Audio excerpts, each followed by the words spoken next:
Oh, okay. He's on like the classic Freljord Ionia elusives. This Yeah. is Okay, guys, we are in for such a treat here. Oh my gosh. Turn 1, we have the spicy. mulligan. We're seeing it, and we're playing into Trundle Lists. Okay. The meta is a flat circle.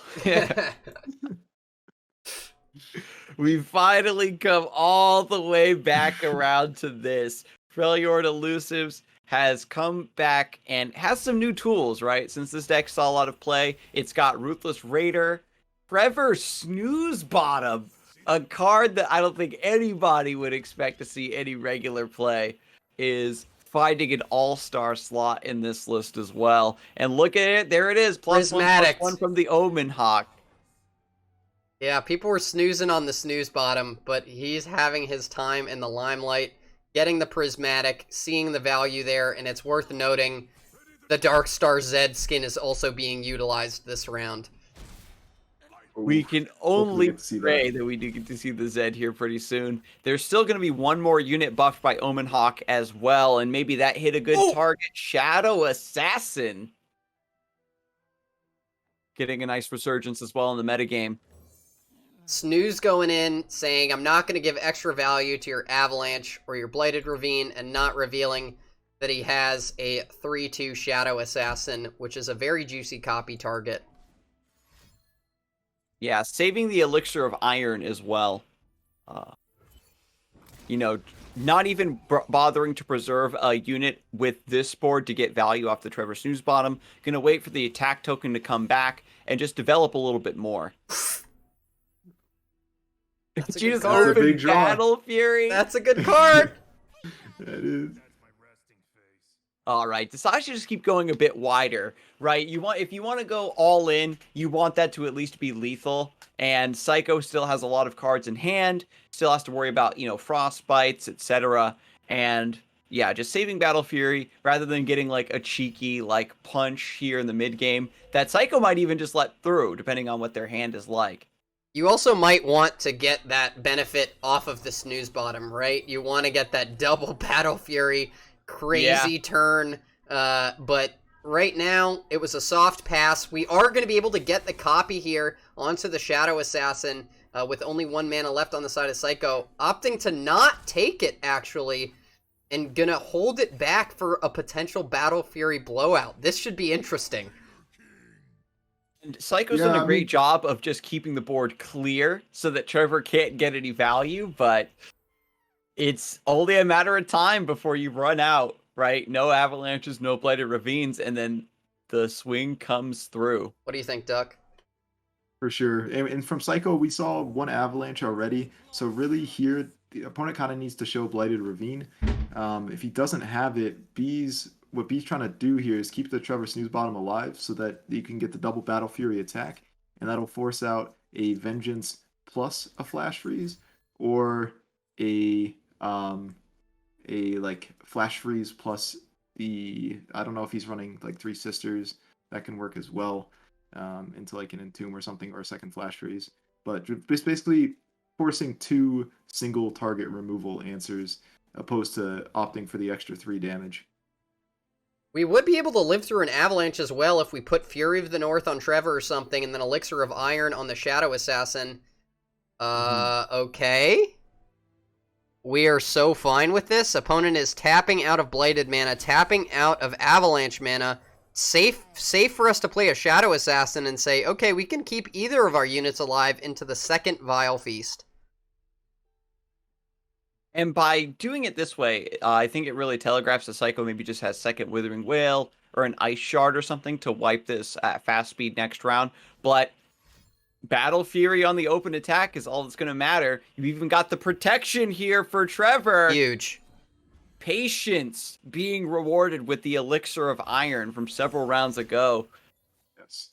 So this is, yes, Trundle Lyssandra's a very powerful deck, very dominant in the meta, and has been since it was discovered as a deck, really. But if it doesn't have enough of the answers, these cheeky aggro decks like this are able to get in and combo off. And it's looking very difficult right now for this control deck to deal with this full board of elusive damage. there it Point is. out too, he doesn't have enough to do the 2 cards now as well. He needs like double flash freeze, or I'm not sure if it's running harsh exactly double flash, pretty much 1 flash and a sisters as well. But yeah, exactly. Mm-hmm. This is a huge board, and Trevor, the 3-cost card with no attack naturally, just made an 11-5 elusive copy. What is going on? This is the power of Trevor on full display.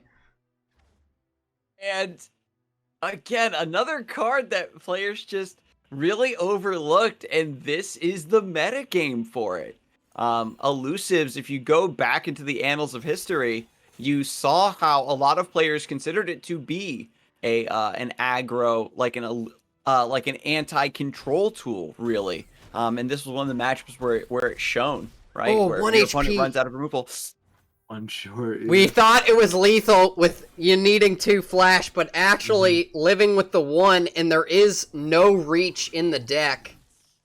We do have access to deny, I believe, in the deck. No, we aren't running it. Never mind. Psycho cannot combo this turn though, so there's a good chance we get another attack in here. Our 11-5 is vulnerable, but we could potentially like buff up the 2-1 with the Fury of the North next turn. And Trevor's News bottom again. Yeah.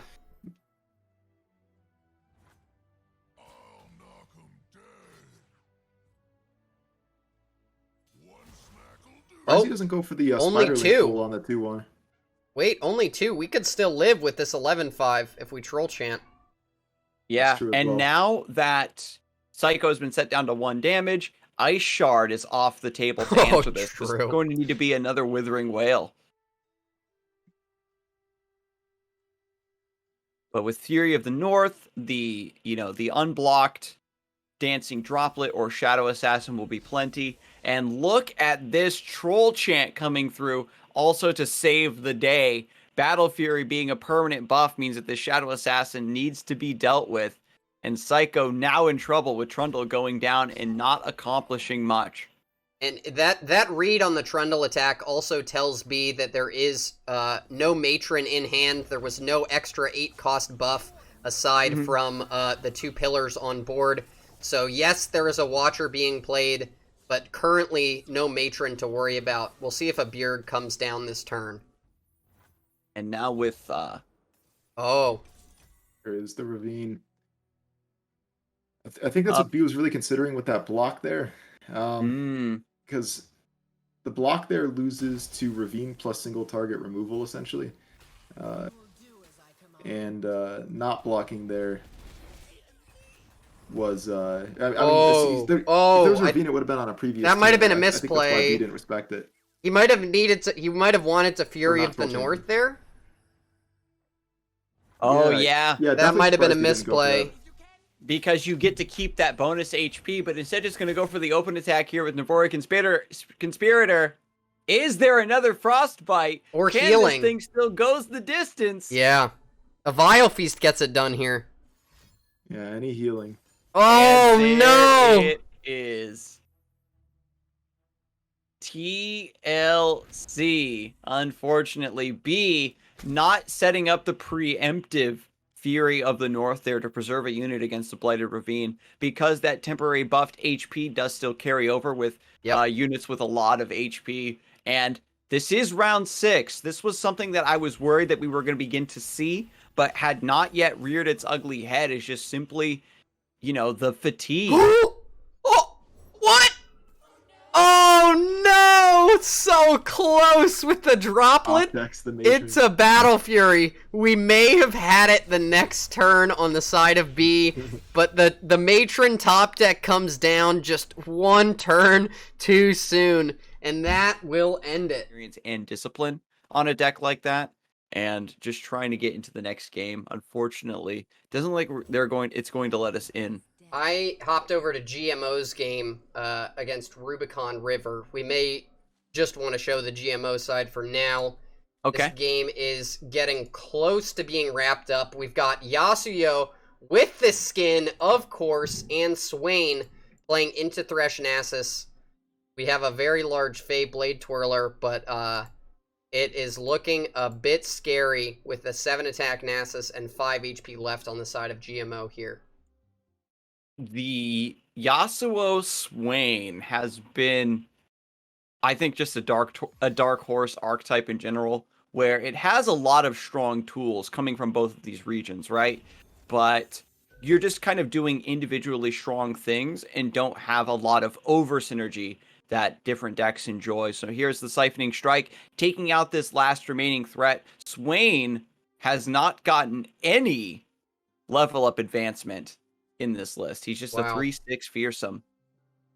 I do know I was tweeted at by GMO before the tournament started, and the point of this deck, or one of the cool synergies of it, is running a Syncopation and attacking with both a Shadow Assassin and Swain to swap out mid-attack and get an unblockable Swain attack, which seems like a pretty cool concept to me. Pretty sick. Yeah, rather than using Swain for the stun or for that control, just using it to force through a lot of damage. At the very least, when, Swain does get his bonus proc on the Nexus, it does count towards his level up. And also when Yasuo deals his damage to stunned and recalled enemies, it does also count for Swain's level up. And I think that we can just tell from the board state here that GMO got the early Fade Blade Twirler, and then not much else in the mid game, while RubiconRiver has enjoyed indeed a Thresh pulling a Nasus, and or rather is about to. Yeah, enemy 4 Thresh out of is 4 out of 6. 6.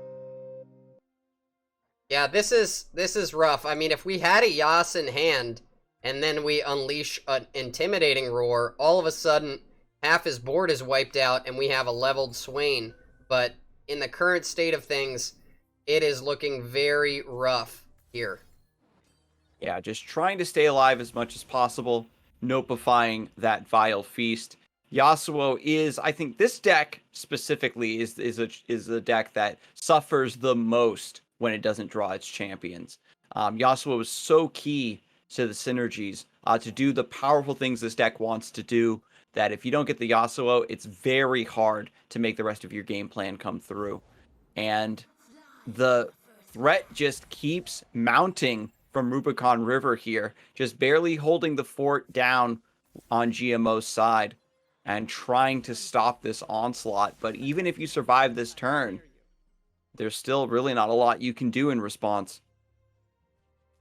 I'm somewhat surprised to see the develop, to be honest, and not just immediately going for the open attack since he had the Nasus at 10. I'm not sure. I kind of agree with that. Yeah, he's playing around because he knows the opponent has the stun in hand. Yeah, yep. Yeah, exactly. Especially if we can't trigger Thresh here, like, then we're missing our chance at getting the Nasus level. If there's a way to level Thresh prior to attack, then it makes maybe a little more sense, but... Yeah, that's what I was thinking that they were going to do, is just simply flip Thresh, get the second Nasus in play, even if the first one is stunned and can't connect. But, yeah, still presenting a lot of damage. Your opponent's at 5, so, I mean, yeah, not an optimal line. With that logic, it's just better to just keep developing. And there's no Yasuo, so even if there is an Intimidating Roar, you don't have to worry about that also wiping your board. But just forcing all the blocks here.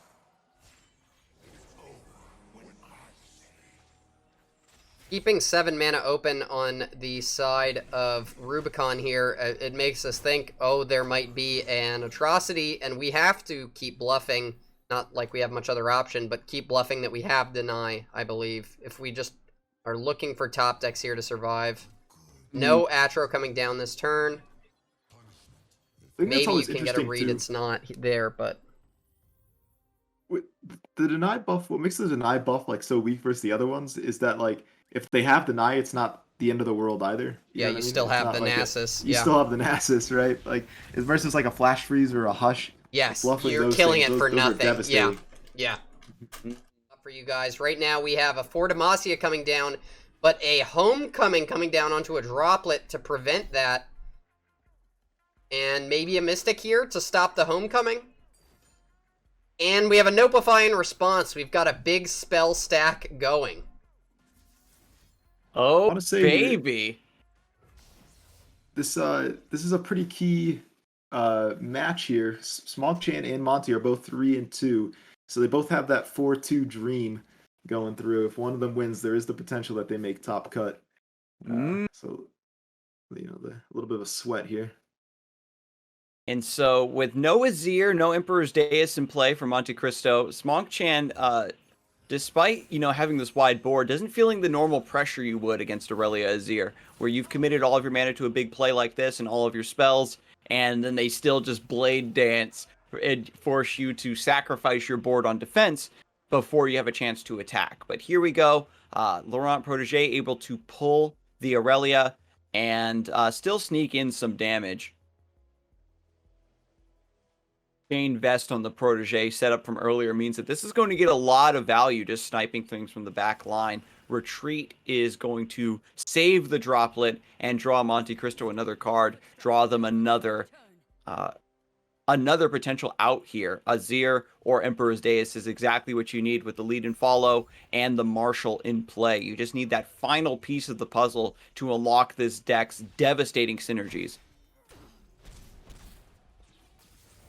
Yeah, Marshall is such a key card in this deck. I know that there were versions that experimented with cutting it.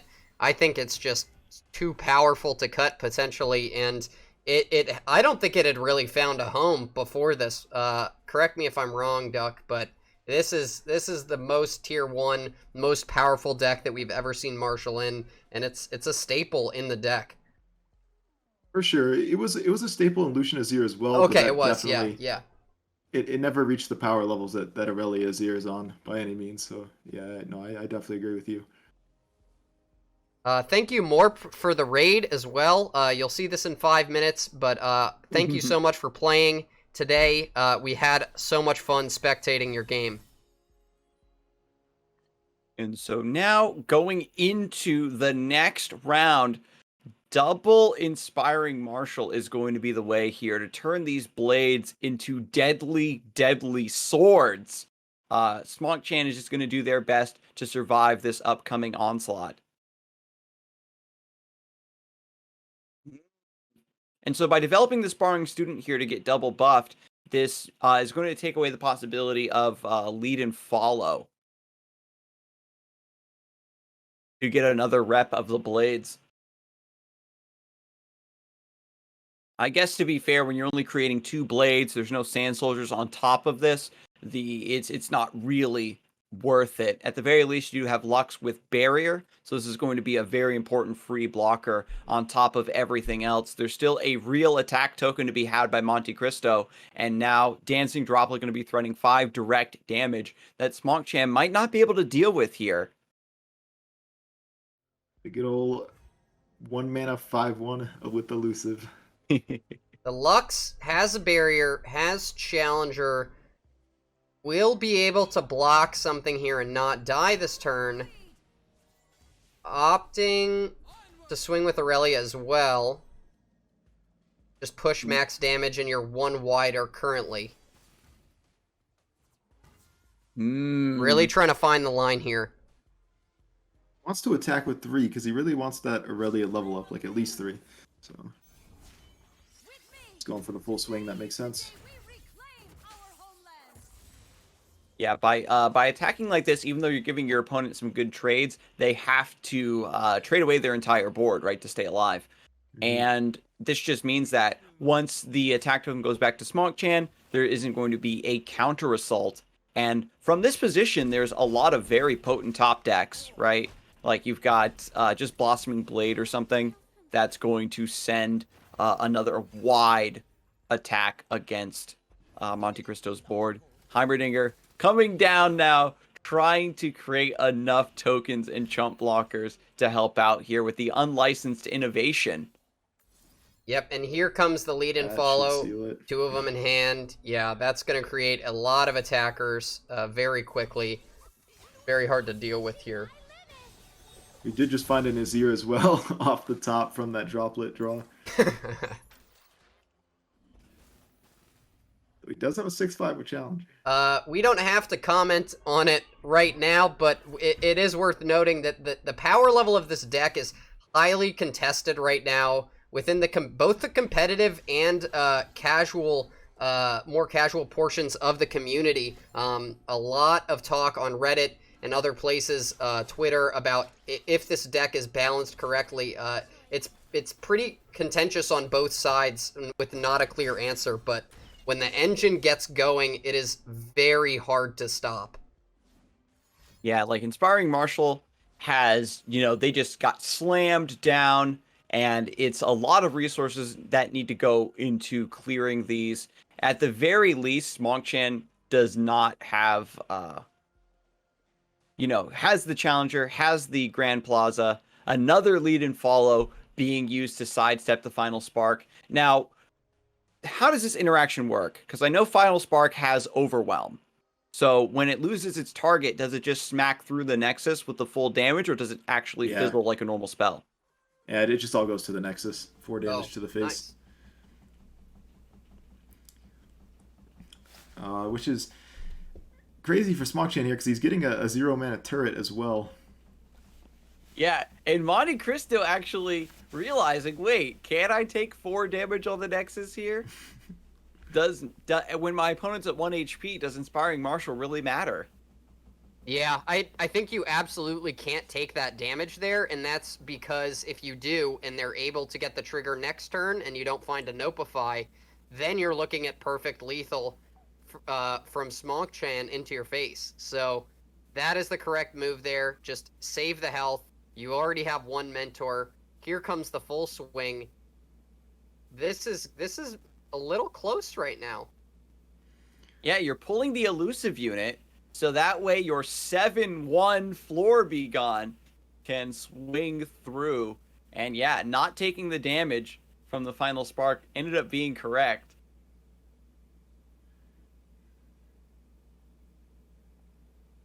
And both, again, this is incredibly close. I think that MonteXristo, going into the next round, going to have a Flawless Duet available here, potentially developing Azir now that the coast is clear, gets to once again swing back through and force SmonkChan to just trade away the rest of this board.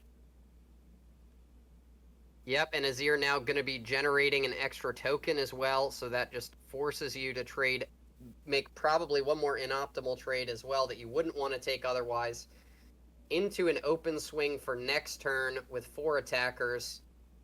It's neck and neck here. We are literally 1 HP gamers on both sides. And SmonkChan's running P and Z. Might have Mystic Shot or something Mystic? here. Yeah, is there some P and Z burn gonna come through for the miracle? Off the top! Concerted. Oh, concerted! For the sweat. SmonkChan making Heimer look competitively viable? That was an extremely close game. Maybe the Aurelia That Azir has counter. been the theme of today's broadcast. These Swiss rounds have come down to the last top deck and neck swings so many times today.